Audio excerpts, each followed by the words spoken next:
آج ہم سیکھیں گے اردو کا سبق نمبر 12 طا ضا کی ملاوٹ، یعنی طا اور ضا یا اس کو تو زو بھی آپ کہہ لیں، اس کی ملاوٹ یعنی یہ جب کسی حرف کے ساتھ ملتے ہیں تو کس طرح سے لکھے جاتے ہیں اور ان حروف کو کس طرح سے پڑھا جاتا ہے۔ یہ آپ دیکھ سکتے ہیں، یہ حرف ہے طا، ٹھیک ہے، تو بھی کہہ سکتے ہیں، پلس الف ہے، یعنی کہ طا اور الف جب مل جائے تو بنے گا طا الف زبر طا، ٹھیک ہے۔ ضا الف زبر ضا، ضا نون زبر ظن، طا واو پیش تو، طا الف زبر تا تو تا، طا یا زیر تے،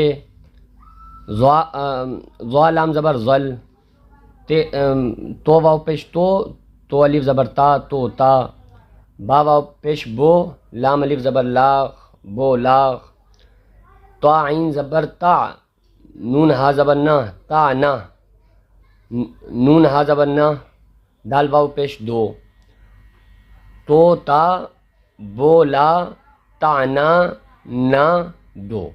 سبق نمبر 13 کاف اور گاف کی ملاوٹ۔ کاف الف زبر کا، تو کاف پلس الف، جب آپ کاف کو الف کے ساتھ جوڑ دیں گے تو یہ اس طرح سے لکھا جائے گا اور پڑھا جائے گا، کاف الف زبر کا۔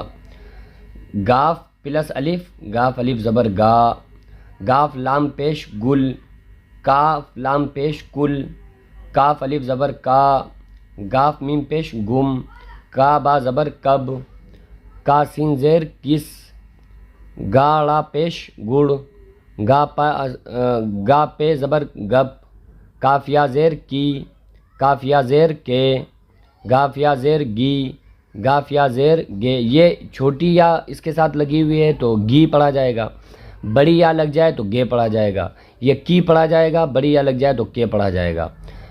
کہ لام کی ملاوٹ۔ لام الف زبر لا، لام پلس الف بنے گا لام الف زبر لا، لام با زبر لب، لا را زبر لڑ، لا واو زبر لو، لام یا زیر لی، لام یا زیر لے، لام سین زبر لس، لام دال زبر لد۔ سبق نمبر 14 میم کی ملاوٹ۔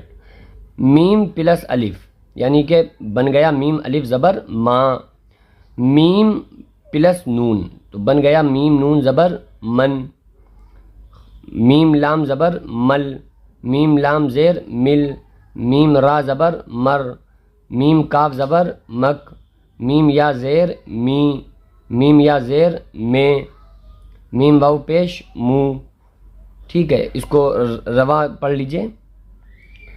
کس، گڑ، گپ، کی، کے، گی، گے، کہہ، لا، لب، لڑ، لو، لی، لے، لس، لد، ماں، من، مل، مل، مر، مک، می، میں، منہ۔